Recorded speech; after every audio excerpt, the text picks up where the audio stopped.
আমার আল্লাহ বললেন কাইফা ইয়াহদিয়াল্লাহু কওমা, ওই কওমকে, ওই জাতিকে আমি আল্লাহ হেদায়েত কিভাবে দিতে পারি?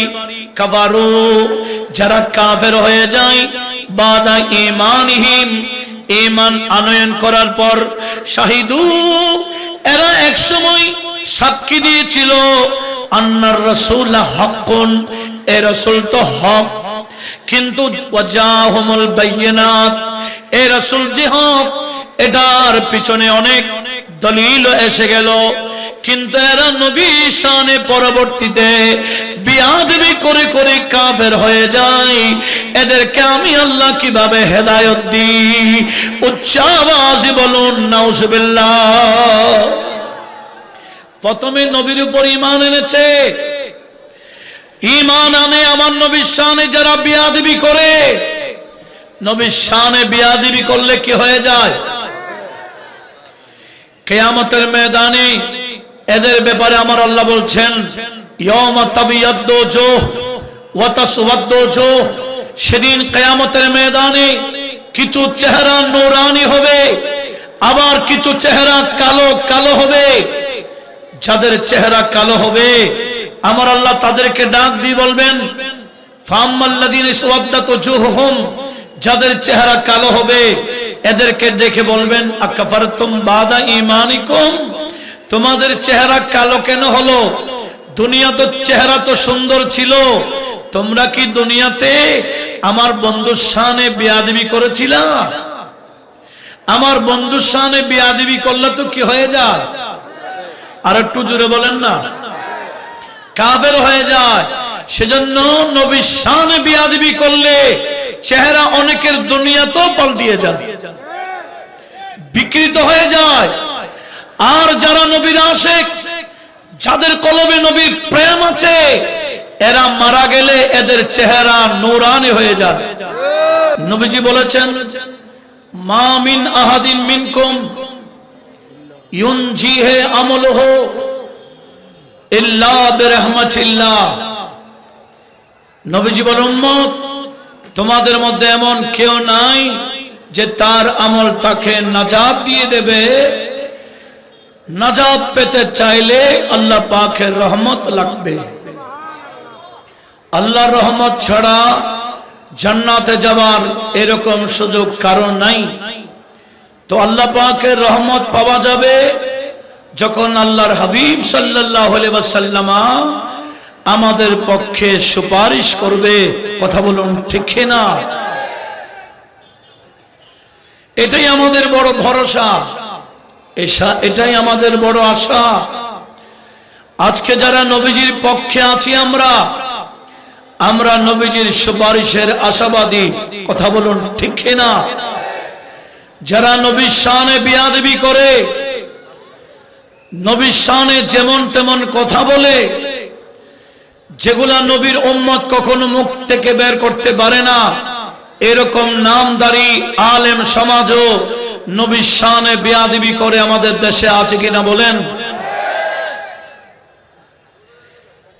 এই সমস্ত বক্তা যাদের আলোচনা শুনলে, ঠিক বললে গণহারে কাফের হয়ে যায়। এটাই কিয়ামতের অন্যতম আলামত। আমার নবীজি বলেন উম্মত, এমন একটা পরিবেশ, এমন একটা সময় তোমরা দেখতে পাবে, সকালে ইমানদার থাকবে কিন্তু বিকালে কাফের হয়ে যাবে। ইউসবিহু মুমিনা ওয়া ইউমসি কাফিরা, অথবা বিকালে মুমিন থাকবে, পরের দিন সকালে কাফের হয়ে যাবে। কেমনে হবে? এটা আগে না বুঝলেও ইদানিং বোঝা যায়। মানুষ ঈমান নিয়ে এরকম প্যান্ডেলের ভিতরে ঢুকে, আর প্যান্ডেল থেকে বের হওয়ার সময় তাদের ঈমানও বের হওয়া অবস্থায় বের হয়। কথা বলুন ঠিক না? কেন? ওই বক্তা নবীর শানে বেয়াদবি করে। এই নবীর শানে বেয়াদবিমূলক সেই বিষয়গুলা যারাই মেনে নেয়, এদের কলবের মধ্যে ঈমান থাকে না। এটা হলো শরীয়তের ফয়সালা, কোরআন এবং সুন্নাহর সমাধান। এই বর্তমান সমাজে এই ধরনের মাহফিলে যাওয়ার আগে খুব বেশি হুঁশ করা দরকার, সতর্ক থাকা দরকার। আমরা কার মাহফিল শুনতে যাচ্ছি? মাহফিল শুনতে গেলে নাকি আবার ঈমান চলে যায়? কথা বলুন, ঠিক না? নবীজি সুপারিশ করবেন কার জন্য? কলবে যাদের ঈমান আছে কিন্তু গুনাহগার। কিন্তু কি কোন কাফেরের জন্য আমার নবীজি সুপারিশ করবেন? নবীজি বললেন, শাফাআতি লি আহলিল কাবাইরি মিন উম্মতি ইয়াউমাল কিয়ামা। হে আমার উম্মত, শুনো শুনো, কিয়ামতের ময়দানে আমি নবীর সুপারিশ পাবে কারা? দুনিয়ার মধ্যে বড় বড় পাপ করেছিল, গুনাহ করেছিল, বড় বড় পাপিষ্ঠরা কিয়ামতের ময়দান উঠলে আমি নবী তাদের জন্য সুপারিশ করব। আর আমার আল্লাহ আমার সুপারিশ কবুল করে তাকে জান্নাতে পাঠিয়ে দিবেন। উচ্চ আওয়াজে বলুন সুবহানাল্লাহ। আমরা গুনাহগার, এটা আমরা মানি। কথা বলুন, ঠিক না? আমরা বেয়াদব নই। আমরা কি নই? কিছু বান্দা আমলদার, আমল আমল আমল করে কিন্তু বেয়াদব। বেয়াদব আপনার আমার সাথে করে না, এই বেয়াদবি নবীর শানে করে। কথা বলুন, ঠিক না? শুনেন, কোন বেয়াদবের পক্ষে আমার নবীজি সুপারিশ করবেন না। একটা হাদিস শোনাই, যে হাদিস কানা ইমামে বাইহাকি শুআবুল ঈমানে তাখরিজ করেছেন। মিশকাতের মধ্যে 336 নং পৃষ্ঠার মধ্যে হাদিস কানা আসছে। লক্ষ্য করুন, মদিনাতে এক বান্দা মারা গেছেন। জানাজা পড়াবার জন্য মসজিদে নববীর বাহিরে লাশ রাখা হয়েছে।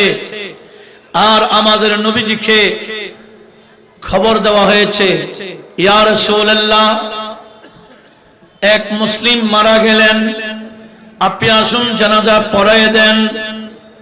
সাহাবায়ে কেরাম কাতার বন্দী হয়ে আছেন, লাশ সামনে আছে।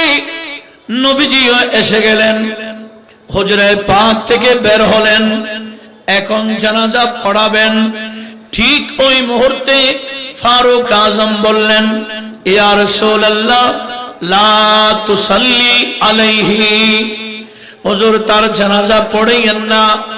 ফাইন্নাহু রাজুলুন ফাজিরুন, এই বান্দা পাপিষ্ঠ মানুষ, বড় পাপী, বড় গুনাহগার।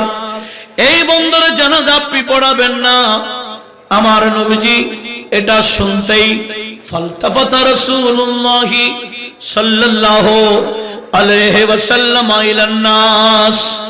এই কথা শুনতে নবীজি যারা কাতার বন্দী আছেন ওনাদের দিকে একটু দৃষ্টি দিলেন আর বললেন, হাল রা মিনকুম, হাল রাহু মিনকুম, তোমাদের মধ্যে কেউ কি তাকে দেখেছিল? আমিলা আমাল ইসলাম, এই বান্দা ইসলামী কোনো কাজ করেছে কিনা তোমরা আমাকে সাক্ষী দাও। তোমরা সাক্ষী দিলে আমি জানাজা পড়াবো। উচ্চ আওয়াজে বলুন। সাহাবীদের মধ্যে একজন বলে উঠলেন, নাম ইয়া রাসূলুল্লাহ, হুজুর আমি সাক্ষী দিচ্ছি, ইন্নাহু হারাসা লাইলাতান ফি সাবিলিল্লাহ, হুজুর আমি দেখেছি এই বান্দা পাপিষ্ঠ হলেও জিহাদের ময়দানে মুজাহিদ বাহিনীরা গিয়েছিলেন, আসার সময় তাবু গেড়েছিলেন। ওই মুজাহিদ বাহিনী তাবুর মধ্যে রেস্ট করছিলেন। যেই বান্দা মারা গেল আমি দেখেছি ওই বান্দা তাবুর বাহিরে এই মুজাহিদ বাহিনীকে পাহারা দিচ্ছিল। সে ঘুমায় নাই, সবাইকে পাহারা দিয়েছিল। উচ্চ আওয়াজে বলুন। হুজুর আমি তার থেকে এই কাজটা দেখেছি। তো নবীজি আর কোনো কথা বললেন না। ফাসাল্লা আলাইহি, নবীজি তার জানাজা পড়াই দিলেন। কয়টা কাজ দেখেছেন? আল্লাহ রাস্তায় পাহারাদারি করেছেন। তো নবীজি অতটুকুতে জানাজা পড়াই দিলেন। পড়াই দেওয়ার পরে জানাজা হয়ে গেল, ওই বান্দাকে দাফন করছিলেন, আর স্বয়ং আমার নবীজি নিজে গিয়ে তার কবরে মাটি দিচ্ছেন। তার কবরে নবীজি কি দেন? মাটি দিচ্ছিলেন। যখন কবর হয়ে গেল, আমার নবীজি ওই বান্দা যে কবরের ভিতরে আছে তার সাথে কথা বলতেছেন। নবীজি কবরবাসীর সাথে কথা বলতে পারতেন কিনা? কবরবাসী কথা বললে নবীজি শুনেন কিনা? একদিন এরকম হাদিস বুখারীতে ইজমালি আছে, মুসনাদে আহমদে বিতাফসীল আছে, বিস্তারিত আছে। আমার নবীজি মদিনা শরীফের রাস্তা দিয়ে যাচ্ছিলেন, দেখলেন কবরস্থানের মধ্যে একটা নতুন কবর দেখা যায়। কি দেখা যায়? আচ্ছা, আপনার ঢাকা থাকেন, ধরেন এখানে আসছেন, নতুন কবর দেখলে জিজ্ঞেস করবেন না কে মারা গেছে? আমার নবীজিও জিজ্ঞেস করলেন, মা হাদাল কবরু, আই লিমান হাদাল কবর, এই কবরটি কার? তো সাহাবারা উত্তর দিলেন, লে উম্মে মাহজান ইয়া রাসূলুল্লাহ, ইয়া রাসূলুল্লাহ, এই কবরটি উম্মে মাহজানের কবর। নবীজি বললেন, কোন উম্মে মাহজান? আল্লাতী তাকুমুল মসজিদা, যিনি মসজিদে ঝাড়ু দিতেন, বুড়ি হাবশি, ওই নারী নাকি? বলে, হ্যাঁ ইয়া রাসূলুল্লাহ, যেই নারী মসজিদে ঝাড়ু দিতেন, হাবশি নারী, বুড়ি নারী, রাতের গভীরে মারা গিয়েছিলেন। আপনার কষ্ট হবে বিদায় আমরা আপনাকে আমরা খবর দিই নাই, আমরা জানাজা পড়িয়ে তাকে দাফন করে দিয়েছি। উচ্চ আওয়াজে বলুন, হুজুর রাত গভীর ছিল, আপনার কষ্ট হবে, আমরা করছি। তো নবীজি বলে, আমার সাহাবা, তোমরা যারা আমার সাথে আছো, তোমরা কাতার বন্দী হয়ে যাও, এই মহিলার জানাজা আমি আবার পড়ব। যার জানাজা হয়ে যায় তার কবর সামনে রেখে জানাজা পড়ার অনুমতি নাই, কিন্তু নবীজি পড়েছেন। এখানে উলামায়ে কেরাম আছেন, আমাকে শরীয়তে জায়েজ আছে কিনা দেখতে হয়, কিন্তু নবীজির কাছে কি শরীয়তে জায়েজ আছে কিনা এটা দেখতে হয়। কেন? বলেন, নবীজি ইনি নিজেই সাহেবে শরীয়ত, শরীয়তের মালিক নিজেই নবীজি। আল্লাহ আমার নবীকে এমন কিছু ক্ষমতা দিয়েছেন যেগুলো বাকিরা করতে পারবে না, নবীজি করতে পারবে। এই ক্ষমতা নবীকে কে দিয়েছেন? নবীকে আমার মতো 10 জনের মতো বলার কোন সুযোগ আছে? নবীকে আমার মতো বলে কাফেররা, মুনাফিকরা, বিধর্মীরা, বেঈমানরা। আর সাহাবীরা কি বলতেন? হাদিস বুখারী শরীফে কিতাবুল ঈমানের হাদিস, সাহাবারা বললেন, লাসনা কাহাইয়াতিকা ইয়া রাসূলুল্লাহ, ইয়া রাসূলুল্লাহ, আমরা কেউ আপনি নবীর মতো না। সাহাবারা কি বলতেন? আমরা কেউ আপনার মতো না, আমরা হলাম সাহাবীদের অনুসারী, এটাতে আমরা সবাই রাজি আছি। আমরা কার অনুসারী? কিছু আছে সাহাবায়ে কেরামের অনুসারী, সাহাবীর অনুসারী, আবার কিছু আছে ইহুদির অনুসারী। কথা বলুন ঠিক না? সাহাবীদের অনুসরণ করলেই কলবে ঈমান ঢুকবে, নাজাত পাবেন, হেদায়েতে থাকবেন বলে আমার আল্লাহ কোরআনে পাকে ঘোষণা দিয়েছেন। কোরআনে পাক সূরা বাকারা আয়াত নাম্বার 137। সেখানে আমার আল্লাহ কি বললেন? সাহাবীদেরকে সম্বোধন করে বলেছিলেন, হে আমার বন্ধুর সাহাবারা, আমি আল্লাহ তোমাদেরকে বলছি। কি বললেন? ফাইন আমানু বিমিসলি মা আমানতুম বিহি ফাকাদ ইহতাদাও। হে আমার বন্ধুর সাহাবারা, তোমরা যেভাবে ঈমান এনেছো, তোমাদের অনুসরণে এরাও যদি ঈমান আনে, আমি আল্লাহ বলে দিলাম, তোমরা যেভাবে হেদায়েতের উপর আছো, তোমাদের অনুসরণে যারা ঈমান আনবে এরাও হেদায়েত পাবে বলে আমি আল্লাহ ঘোষণা দিলাম। উচ্চ আওয়াজে বলুন। সাহাবায়ে কেরামের অনুসরণ করলে কি পাবে? একটু সবাই একসাথে বলতে হবে। সাহাবীদের অনুসরণ করলে কি পাবে? হেদায়েত বলেন না, সবাই একসাথে বলেন কি? হেদায়েত। সাহাবীকে গালি দিলে, সাহাবীকে গালি দিলে জান্নাতের পথে থাকে? আমাদের দেশে অনেক সুন্নি নামধারী আছে যারা সুন্নি দাবি করে, ওদিকে নবীজি সাহাবীকে গালি দেয়। আছে কিনা? এরা কি সুন্নি না অসুন্নি? একটু জোরে বলেন, সুন্নি না অসুন্নি? সাহাবীদেরকে গালি দিলে সুন্নিয়তে থাকা যায় না। আল্লাহ পাক সুবহানাহু ওয়া তাআলা সবাইকে এই বিষয়ে সতর্ক থাকার তৌফিক দান করুক। একটু মুহাব্বতের আওয়াজে বলুন না আমিন। সাহাবীদের অনুসরণ করলে কিসে থাকে? হেদায়েত। সেজন্য আমার ভাইয়েরা বলে, হযরতে আবু বকর, উমর, উসমান, আলী, হযরতে আবু বকর, উমর, উসমান, আলী অনুসরণ করি মোরা সকল সাহাবী, অনুসরণ করি মোরা সকল সাহাবী, ভালোবাসি ভালোবাসি প্রিয় নবীকে। একটু বলেন না, ভালোবাসি প্রিয় নবীকে। আল্লাহ রাসূলকে মোরা ভালোবাসি, আল্লাহ রাসূলকে মোরা,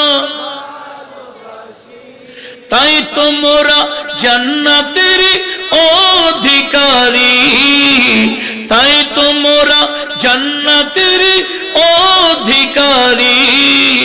ভালোবাসি ভালো প্রিয় নবীকে। আল্লাহ আমাদের ভালোবাসাকে কবুল করুক। একটু বলুন আমিন। সাহাবায়ে কেরামের অনুসরণ করলে হেদায়েতের উপর থাকবে বলে আমার আল্লাহ ঘোষণা দিয়েছে। সাহাবারা নবীর ব্যাপারে কি বলেছিলেন আরেকটু বলেন। লাসনা কাহায়াতিকা ইয়া রাসূলুল্লাহ, হুজুর আমরা কেউ আপনার মতো না। আর আমার নবীও বলতেন, লাস্তু কাহায়াতিকুম, আমিও তোমাদের কারো মতো না। এই আকীদায় আমরা আছি কিনা বলেন?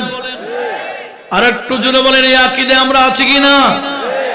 নবীর সাথে কারো তুলনা চলবে? জানাজা হয়ে গেলে কবরে জানাজা পড়ার অনুমতি আছে, এটা আমাদের জন্য নাই, কিন্তু নবীর জন্য আছে কিনা? আমার নবীজি যারা নবীর সাথে ছিলেন এদেরকে নিয়ে জানাজা পড়াই দিলেন।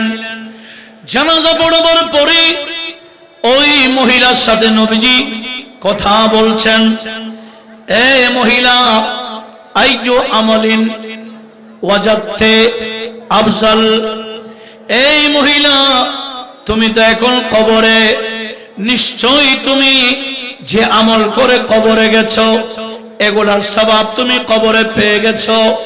আমাকে একটু শোনাও, কোন আমল শ্রেষ্ঠ আমল হিসেবে তুমি কবরে পেয়েছো? নবীজি জিজ্ঞেস করলেন। মহিলা কবর থেকে আওয়াজ দিল, শুনছেন কে? পাশে যারা সাহাবী, তো সাহাবারা প্রশ্ন করেছেন, ইয়া রাসূলুল্লাহ, আপনি কার সাথে কথা বলছেন? আতাসমা হিয়া, সেই মহিলা কি শুনছে? তখন নবীজি বললেন, ইন্নাহা সামিয়াত ওয়া আজাবাত, ইন্নাহা সামিআত ওয়া আজাবাত। এ আমার সাহাবা, তোমরা না শুনলে কি হয়? আমি শুনেছি সে কবর থেকে আমার প্রশ্নের উত্তরও দিয়েছে, আমার প্রশ্ন শুনেছে, পাশাপাশি উত্তরও দিয়েছে। একটু জোরে বলুন। দেখেন, নবীজির কানের মধ্যে এরকম স্পেশাল পাওয়ার কে দিয়েছেন? উনি কবরের ভিতর থেকে কথা বললেও আমার নবীজি শোনেন। আমরা কি শুনি? শুনি না।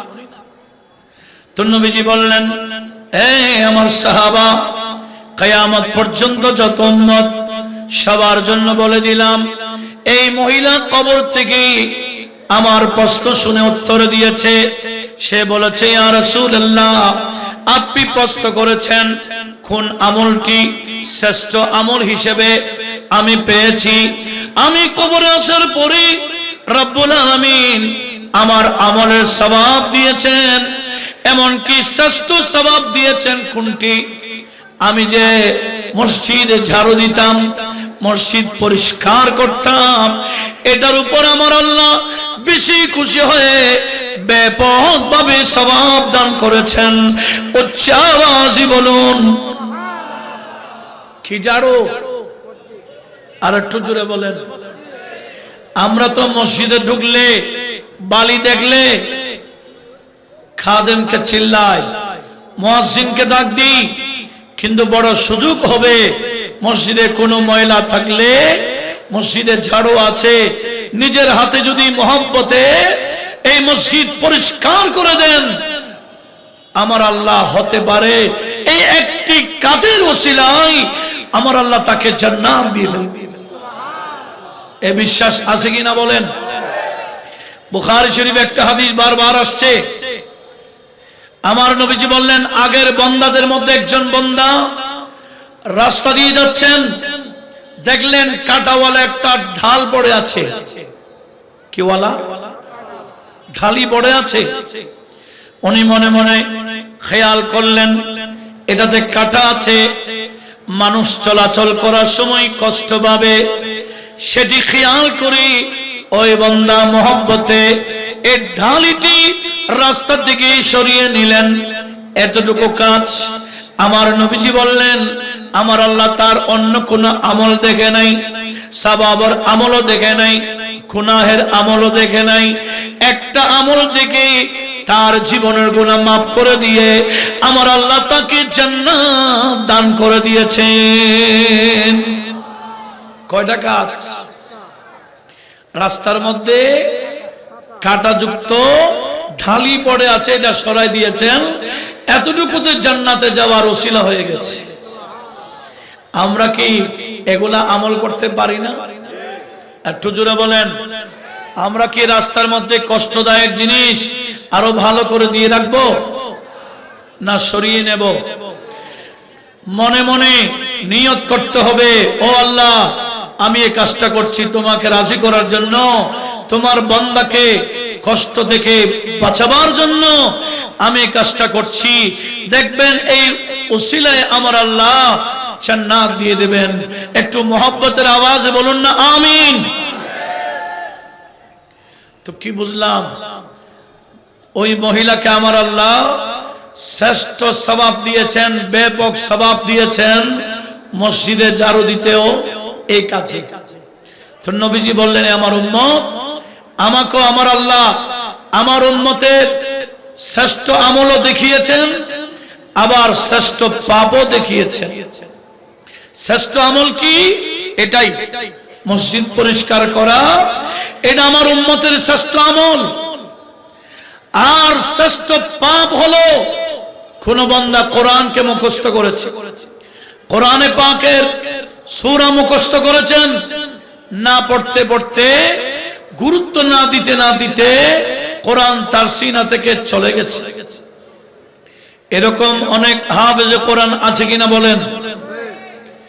অনেক বান্দা সূরা মুখস্থ করেন, কোরআন মুখস্থ করেন, কিন্তু পরিশেষে সেটা কলব থেকে চলে যায়। কেন চলে যায়? কোরআন বলে আমাকে গুরুত্ব না দিলে ওই কলবে আমি থাকি না, আমাকে পড়তে হবে, আমাকে গুরুত্ব দিতে হবে, তখন ওই বান্দার কলবে আমি কোরআন থাকি। একটু জোরে বলি। আল্লাহ আমাদের সবাইকে সেদিকে লক্ষ্য রাখার তৌফিক দান করুক। একটু মোহব্বতের আওয়াজে বলুন না আমিন। তাহলে আমার নবীজি কবরের ভিতরের আওয়াজ শুনে কিনা? এখন নবীজি কার কবরে বসছেন? কবরের পাড়ে নবীজি বসেছেন কার? ফারুক আজম, যার জানাজা পড়তে নিষেধ করেছে। মনে আছে আপনাদের? ফারুক আজম যার জানাজা পড়তে কি করেছেন? নিষেধ করেছিলেন। আমার নবীজি ওনার কবরে নিজের হাতে মাটি দিলেন, কবর হয়ে গেল। আর নবীজি বললেন, এই বান্দা, আসহাবুকা ইয়াজুন্নুন, তোমার সঙ্গীরা ধারণা করেছিল আন্নাকা মিন আহলিন নার, এরা মনে করেছিল তুমি জাহান্নামী, কিন্তু আনা আশহাদু, আমি সাক্ষী দিচ্ছি, আন্নাকা মিন আহলিল জান্নাহ, নিশ্চয় তুমি বান্দা জান্নাতি মানুষ। উচ্চ আওয়াজে বলুন সুবহানাল্লাহ। এরা মনে করেছে তুমি জাহান্নামে যাবে, কিন্তু আমি সাক্ষী দিচ্ছি তুমি কোথায়? জান্নাতি। কারণ কবরেটা তো জান্নাত না জাহান্নাম কবরে গেলেই দেখা যায়। কিন্তু আমার নবীজি উপর থেকে ভিতরে দেখেন, সেজন্য নবীজি বলেছেন নিশ্চয়ই তুমি জান্নাতি। কেন? তুমি গুনাহগার ছিলে, তুমি পাপিষ্ঠ ছিলে। আমি নবী যখন তোমার জন্য ক্ষমা চেয়েছি জানাজা পড়ে, আমার আল্লাহ তোমার গুনাহ, জীবনের গুনাহ মাফ করে দিয়েছে। আর তোমার গুনাহ থাকতে পারে, তোমার আকীদা মজবুত ছিল। কি ছিল? আকীদা মজবুত ছিল। এটা বলে আমার নবীজি ফারুক আজমের দিকে দাঁড়িয়ে থাকি বলেন, ইয়া ওমরু লা তুসআল আন আমালিন নাস, এই ওমর, তোমাকে কোন কে কি আমল করেছে, নামাজ পড়েছে কিনা, রোজা রেখেছে কিনা, হজ করেছে কিনা, যাকাত দিয়েছে কিনা, আমল করেছে কিনা, এটার ব্যাপারে তুমি ওমরকে প্রশ্ন করা হবে না, কিন্তু ওয়ালাকিন তুসআল আনিল ফিতরাতি, তোমাকে জিজ্ঞেস করা হবে যে তোমার এলাকার মানুষ ফিতরতে ছিল কিনা, আকীদায় ছিল কিনা। আকীদার তালিম দেওয়া, আকীদার প্রশিক্ষণ দেওয়া, এটা তুমি ওমরের দায়িত্ব। এলাকার কোন মানুষের আকীদা নষ্ট হয়ে গেলে তোমাকে প্রশ্ন করা হবে তুমি আকীদার তালিম দিয়েছো কিনা। কিন্তু কেউ আমল না করলে এই আমলের ব্যাপারে তোমাকে প্রশ্ন করা হবে না। তাহলে কি বুঝলাম? এই হাদিসে পাক থেকে স্পষ্ট হয়ে গেল, আমরা গুনাহগার হলেও আমাদের আকীদা মজবুত আছে। কথা বলুন ঠিক কিনা? আমরা গুনাহগার হতে পারি, আমরা আমাদের নবীজির সুপারিশের আশাবাদী। আর যারা নবীর শানে বেয়াদবি করে, আমার নবীর শানে যারা গুস্তাখি করে, এদের ব্যাপারে আমি কোরআনে পাক থেকে আপনাদেরকে কিছু শোনাইতে চাই। একটু শোনার দরকার আছে কিনা? আল্লাহ আমাদের সবাইকে এই বিষয়ে সতর্ক থাকার তৌফিক দান করুক। একটু মোহব্বতের আওয়াজে বলুন না আমিন। দরুদ শরীফ পড়ুন। আল্লাহুম্মা সাল্লি আলা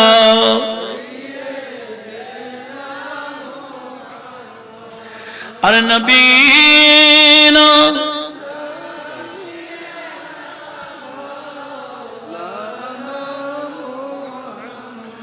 আল্লাহ আর ফেরেশতা সকল নবীকে জানাই সালাম।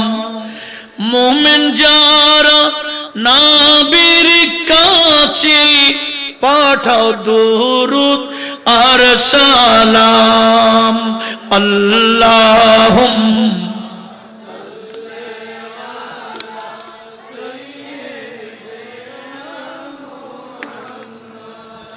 আরে নবীনা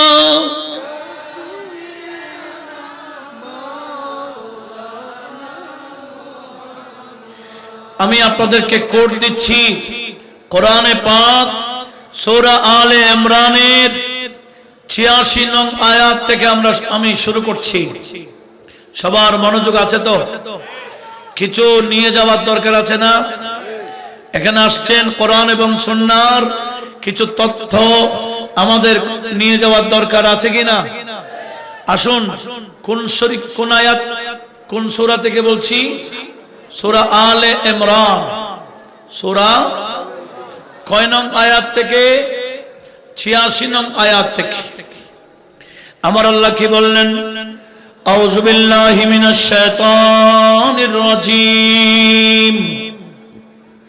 কাইফা ইয়াহদিয়াল্লাহু কওমান কাফারু বাদা ঈমানিহিম ওয়া শাহিদু আন্নার রাসূলা হাক্কুন ওয়া জাআহুমুল বায়্যিনাত ওয়াল্লাহু লা ইয়াহদিল কওমাজ জালিমিন।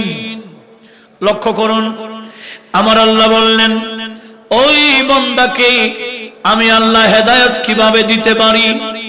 যে বান্দা ঈমান আনয়ন করার পরে কাফের হয়ে যায়। যে ঈমান এনে আবার কি হয়ে যায়? একটু জোরে বলেন না। আমার আল্লাহ বললেন কাইফা ইয়াহদিয়াল্লাহু কওমা, ওই কওমকে, ওই জাতিকে আমি আল্লাহ হেদায়েত কিভাবে দিতে পারি?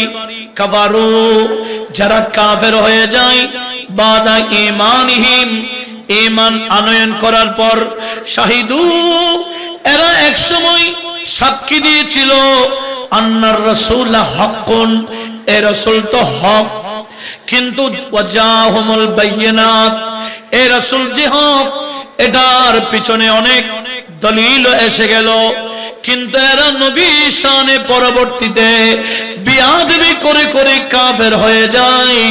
এদেরকে আমি আল্লাহ কিভাবে হেদায়েত দিই? উচ্চ আওয়াজে বলুন নাউজুবিল্লাহ। প্রথমে নবীর উপর ঈমান এনেছে, ঈমান আনে আমার নবীর শানে যারা বিয়াদবি করে, নবীর শানে বিয়াদবি করলে কি হয়ে যায়? কিয়ামতের ময়দানে এদের ব্যাপারে আমার আল্লাহ বলছেন ইয়াউমা তাবিয়াদ্দু জুহ ওয়া তাসওয়াদ্দু জুহ, সেদিন কিয়ামতের ময়দানে কিছু চেহারা নূরানি হবে, আবার কিছু চেহারা কালো কালো হবে।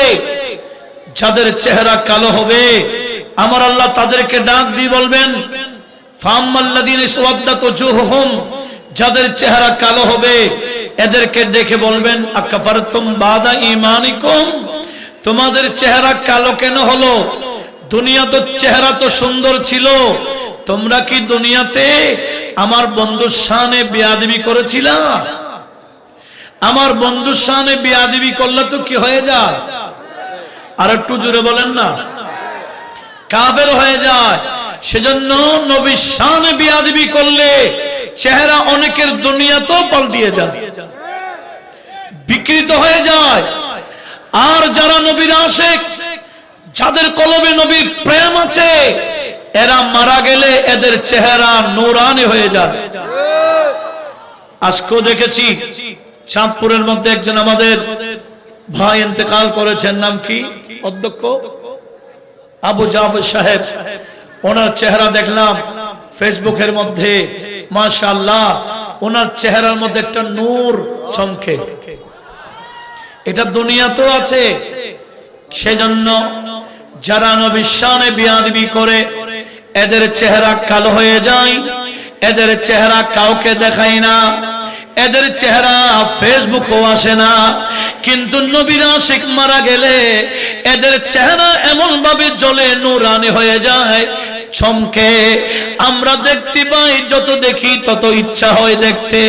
করোনা কালে অনেক বড় বড় আল্লামা ইন্তেকাল করেছেন, আশিকে রাসূল ইন্তেকাল করেছেন, বিয়াদবে রাসূল ইন্তেকাল করেছেন। কোন কালে? আর একটু জোরে বলেন।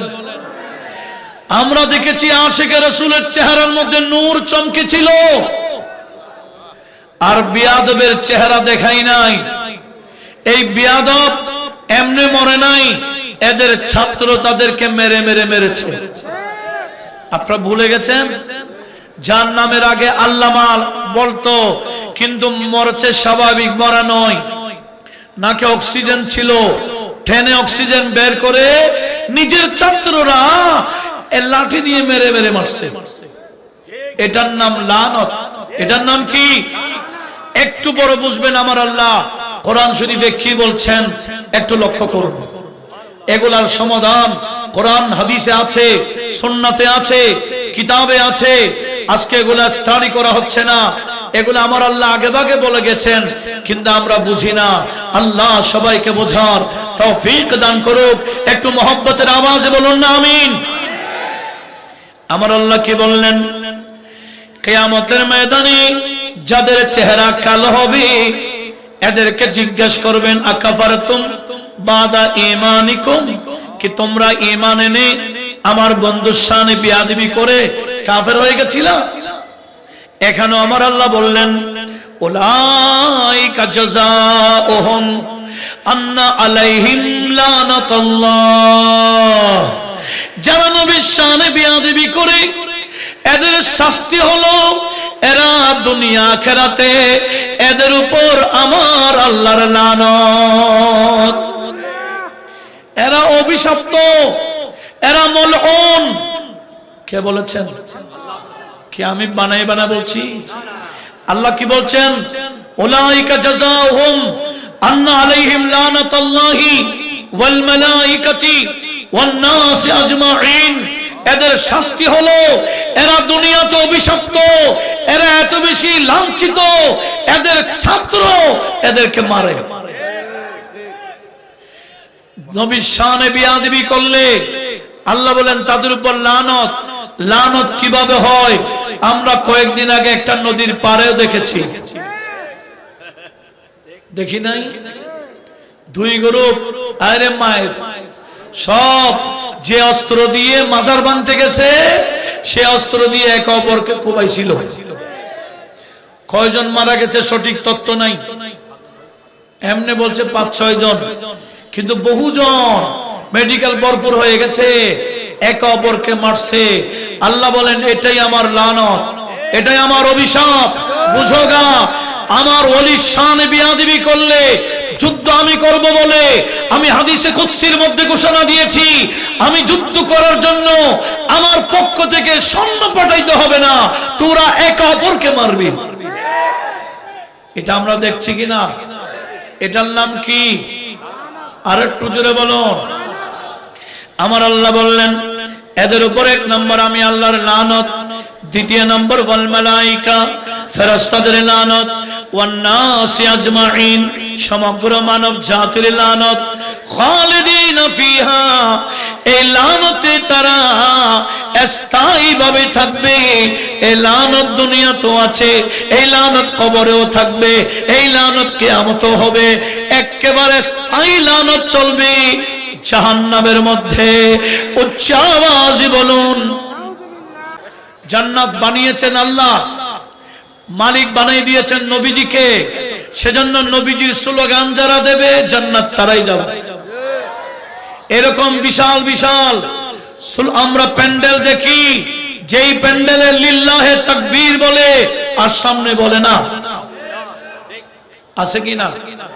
কিন্তু আমাদের প্যান্ডেলে 1 নম্বর স্লোগান আল্লাহটা চলে, আল্লাহর ওয়াহদানিয়তের, আল্লাহর আজমতের, আল্লাহর কিবরিয়াইর সেই স্লোগান আমাদের প্যান্ডেলে চলে। 2 নম্বর আমাদের নবীজির রিসালাতের স্লোগান চলে। তৃতীয় নম্বর, যাদের মাধ্যমে আমরা ইসলাম পেয়েছি, ওলিউল্লাহদের স্লোগান চলে। দেখি দেখি বলেন, একটু স্লোগানটা দেন। নারে তাকবীর,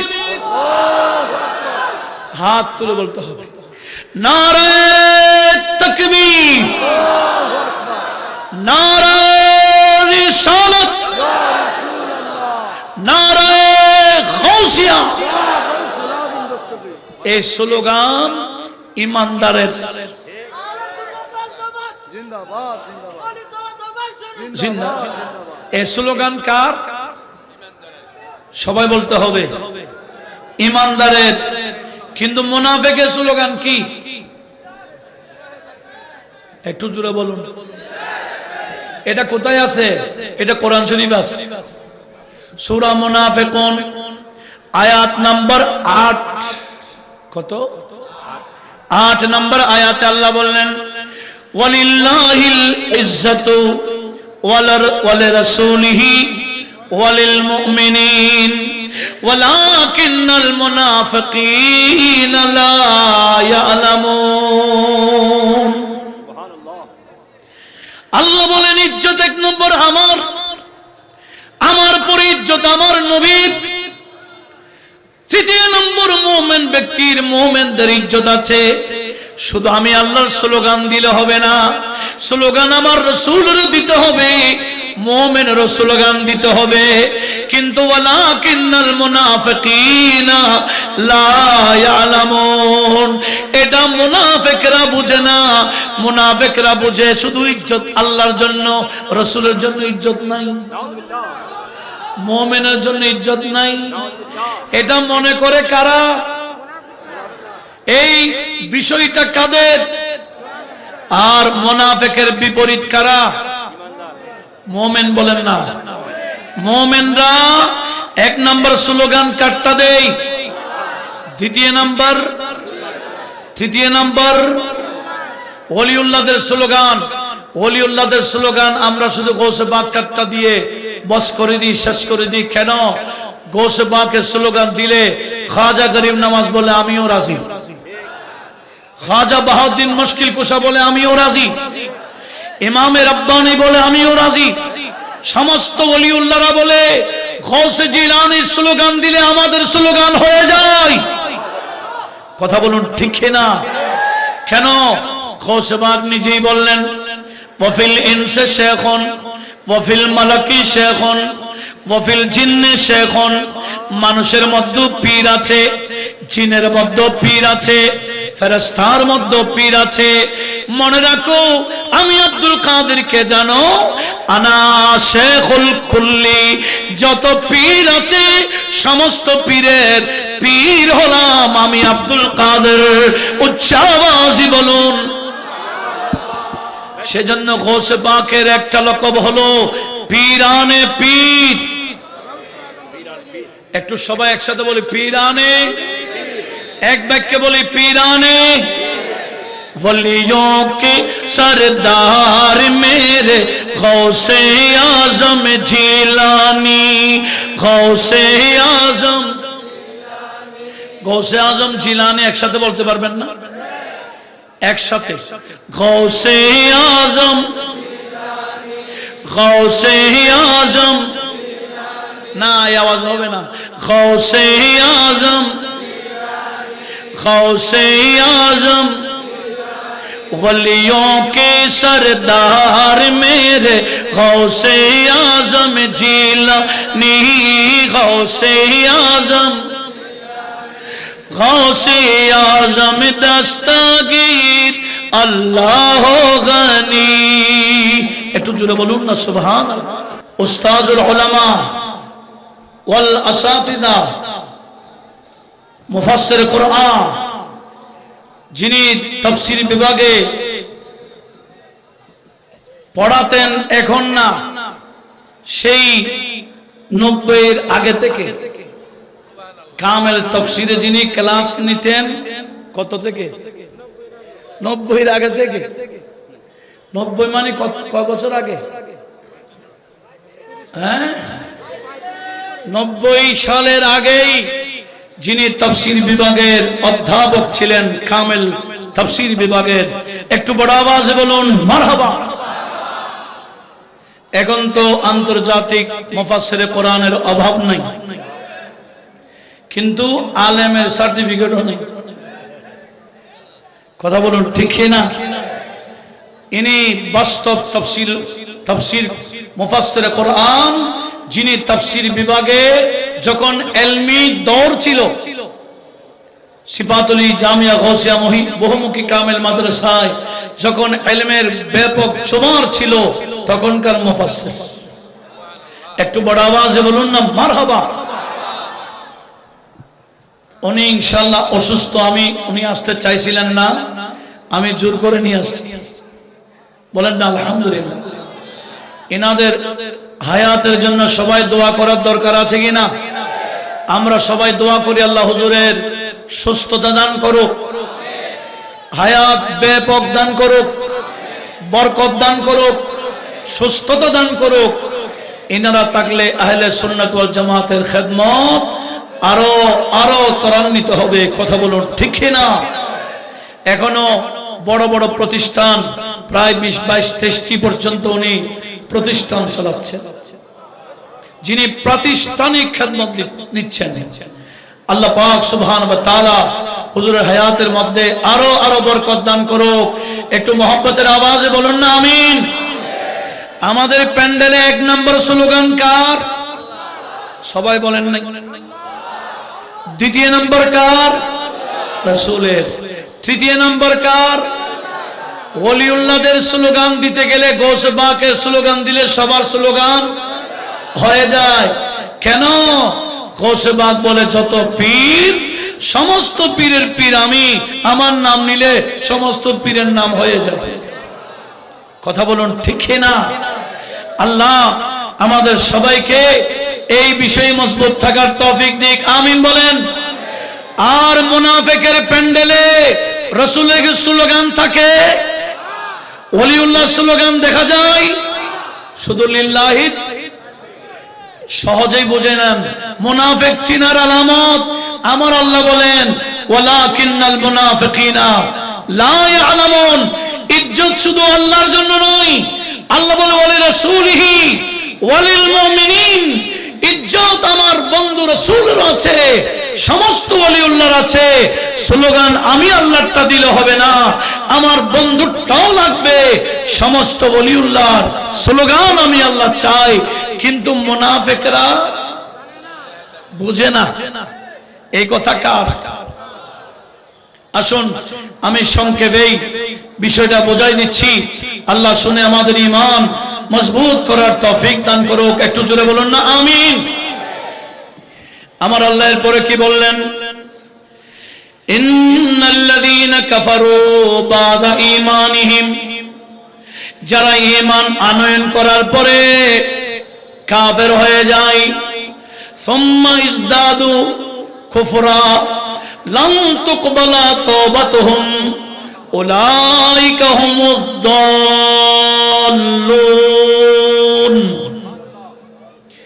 শর্ট কথা, আমার আল্লাহ বললেন যারা কালিমা পড়েছে, মুসলমান হয়েছে, কিন্তু নবীর শানে বেয়াদবি করে কাফের হয়ে যায়, কাফের হওয়ার পরে সবাই যখন ওর বিরুদ্ধে বলে, সে মৌখিকভাবে তওবা করে, তো তওবা করার পরে ওয়াজদাদু কুফরা, পরবর্তী দেখা যায় বেয়াদবির হার আরো বাড়াই দেয়।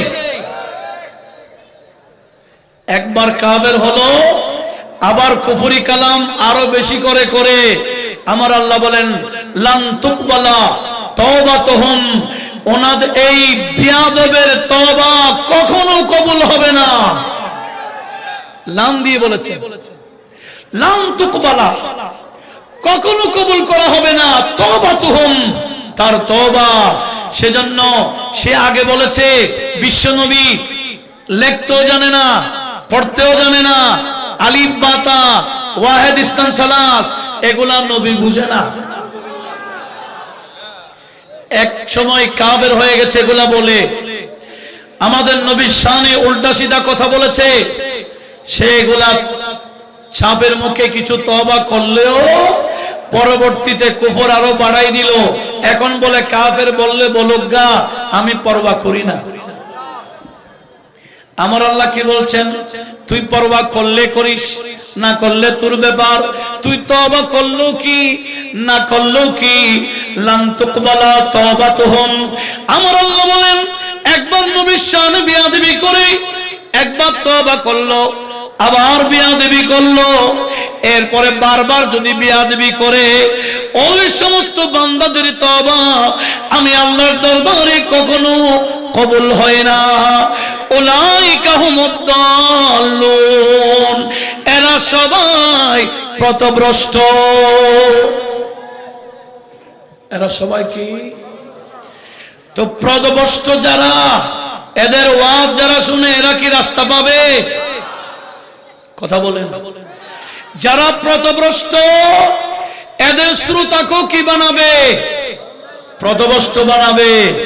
এটা আমার নবীজি আগে বলে দিয়েছেন, দল্লু ও আদল্লু। এরা নিজেরও পথভ্রষ্ট, এরা মানুষকেও পথভ্রষ্ট করবে।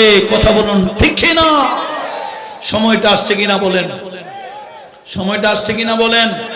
বিদায় আমাদের সবাইকে এমনি প্যান্ডেল দেখলে, বিশাল জমায়েত দেখলে দৌড়ে গেলে হবে না।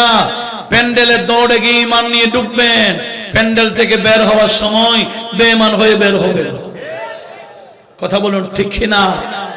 সেজন্য বর্তমান সমাজে ইসলামী বক্তা বললে হবে না, বক্তা এটা কে আগে দেখতে হবে।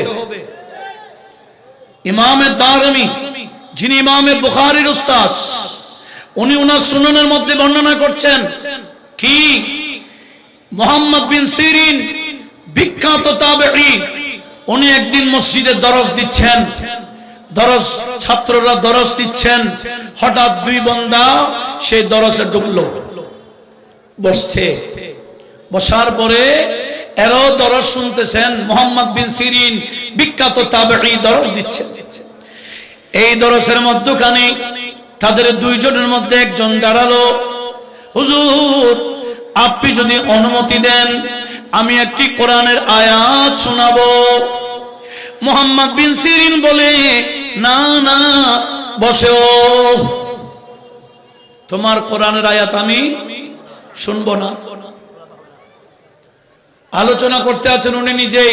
কিছুক্ষণ পরে দুইজনের দ্বিতীয় জন দাঁড়িয়ে গেল, হুজুর আপনি যদি অনুমতি দেন আমি একটি হাদিসে রাসূল শোনাবো। মুহাম্মদ বিন সিরিন বললেন, তুমিও বসো। বলেন না, তুমিও বসো। দুজনকে বসাই দিলেন। উনি আলোচনা করছেন, আবার কিছুক্ষণ পর সে একজন দাঁড়াইতে চায়, কিছু বলবে। মুহাম্মদ বিন সিরিন রাগ দেখালেন, এই ব্যক্তিরা তোমরা থাকবে না আমি থাকবো? তোমরা থাকলে আমি যাচ্ছি গা। বলে আপনি কেন যাবেন? আমরা যাচ্ছি।